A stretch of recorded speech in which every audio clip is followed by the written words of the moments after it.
ግብርና ሜካናይዜሽን ገና እየጀመርን ነው። ከዚህ በፊት ሌላ ዓለም በሄደው ልክ ኢትዮጵያ አልሄደችም።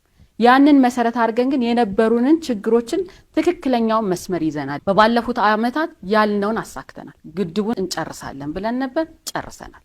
ኮሪደር ልማት ከገጠር ኮሪደር ጋር እናስተሳስራለን ብለን ጀምረናል፣ እሱን አሳክተናል። ስንዴ ከለማኝነት ከውጭ ከሚገባው አልፈን ወደ ኤክስፖርት እናደርጋለን ብለን ነበር፣ አሳክተናል። ኤክስፖርታችን ከነበረበት ውድቀት አሻግረን አሁን ላይ በከፍተኛ በወርቅም በቡናም ልማቶቻችን እናሳካለን ያለውን አሳክተናል።